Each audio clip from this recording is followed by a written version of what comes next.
Episode 10 की शुरुआत में हम अवेंजर्स को डॉक्टर डूम के राज्य में जाते हुए देखते हैं। दरअसल डॉक्टर डूम के एस्गार्ड के हेल में जाने के बाद हाइड्रा और बहुत से टेरर ग्रुप डॉक्टर डूम के हथियारों को हासिल करना चाहते हैं। अब अगर आप सोच रहे हैं कि डॉक्टर डूम एस्गार्ड के हेल में कैसे गया और ये पूरा मामला क्या है, तो आप अवेंजर्स असेंबल के पिछले एपिसोड को देख सकते हैं, जिससे आपको पूरी कहानी समझ में आ जाएगी और आप अच्छे से एंजॉय कर सकेंगे। अब रास्ते में कोई अवेंजर्स शिप पर हमला कर देता है, लेकिन थोर शिप को क्रैश होने से बचा लेता है। अब ये देखते हैं कि हाइड्रा गैंग के लोग इनके ऊपर हमला कर रहे थे, जिसके बाद हल्क गुस्से में अकेले ही उनसे लड़ने के लिए निकल पड़ता है।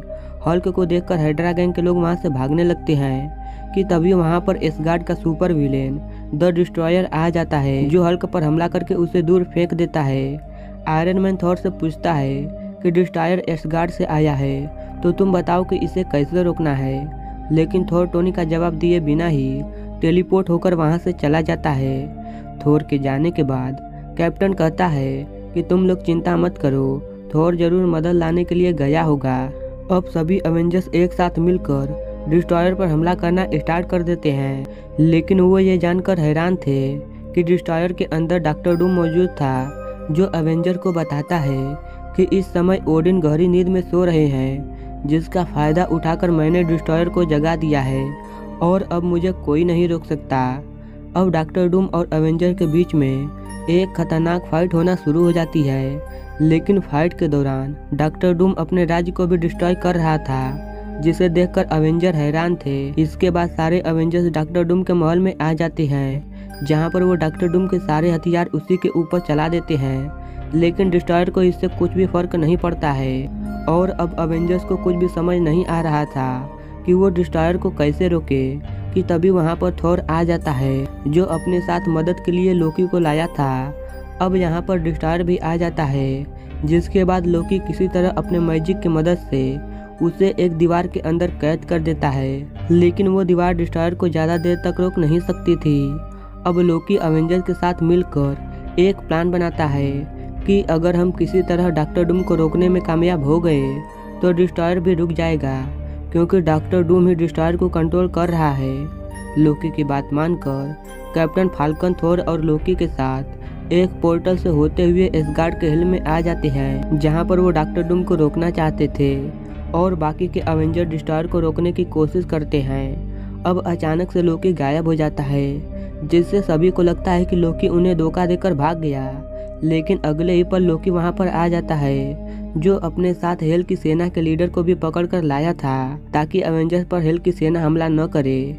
इसके बाद सभी लोग उस जगह पर आ जाते हैं जहां से डॉक्टर डूम डिस्ट्रॉयर को कंट्रोल कर रहा था, लेकिन इससे पहले कि वो डॉक्टर डूम को रोकते, वहां पर एस्गार्ड का जायंट सांप आ जाता है, जो अवेंजर्स पर हमला करना स्टार्ट कर देता है। इसके बाद थोर अकेले ही जायंट सांप से लड़ता है, क्योंकि भविष्यवाणी के अनुसार सिर्फ थोर ही अपनी जान देकर सांप को रोक सकता था। अब ये भविष्यवाणी क्या है और एस्गार्ड के जायंट सांप के पीछे का रहस्य क्या है, अगर आपको भी कुछ समझ नहीं आ रहा है तो हमारी अवेंजर्स असेंबल के पिछले एपिसोड को देख लीजिए, जिससे आपको सारी कहानी समझ में आ जाएगी। अब थोर अकेले ही जायंट सांप से लड़ता है और लोकी भी जायंट सांप से लड़ने में थोर की मदद कर रहा था।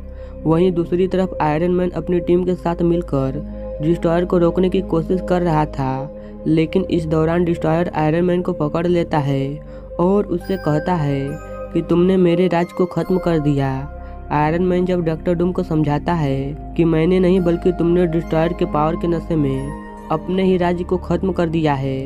आयरन मैन की बात सुनकर डॉक्टर डूम की आंखें खुल जाती है और उसे अपनी गलती का एहसास हो जाता है। अब डॉक्टर डूम के डिस्ट्रॉयर से कनेक्शन खत्म होने के बाद डिस्ट्रॉयर बंद हो जाता है। अब डॉक्टर डूम जब होश में आता है तो देखता है कि अवेंजर्स उसके सामने है और अगले ही पल कैप्टन और फाल्कन डॉक्टर डूम पर हमला कर देते हैं, जिससे डॉक्टर डूम का थ्रोन टूट जाता है और जायंट सांप भी आजाद हो जाता है। इसके बाद थोर पोर्टल की मदद से कैप्टन और फाल्कन को वहां से भेज देता है, लेकिन इस दौरान लोकी थोर को धोखा देता है और थ्रोन पर बैठकर डिस्ट्रॉयर को कंट्रोल करने लगता है। लेकिन इससे पहले कि लोकी डिस्ट्रॉयर को कंट्रोल करके तबाही मचाता, हल्क और आयरन मैन मिलकर डिस्ट्रॉयर को चांद पर फेंक देते हैं। आयरन मैन अपनी पूरी पावर का इस्तेमाल करने की वजह से नीचे गिरने लगता है, लेकिन हल्क उसे बचा लेता है। वहीं दूसरी तरफ डिस्ट्रॉयर के चांद पर होने की वजह से लोकी का उससे कनेक्शन टूट जाता है और लोकी का प्लान फेल हो जाता है। इसके बाद थोर लोकी को हेल में ही छोड़कर वहां से निकल जाता है और हेल की सेना लोकी पर हमला करना स्टार्ट कर देती है। और इसी सस्पेंस के साथ एपिसोड 10 यहीं पर खत्म हो जाता है।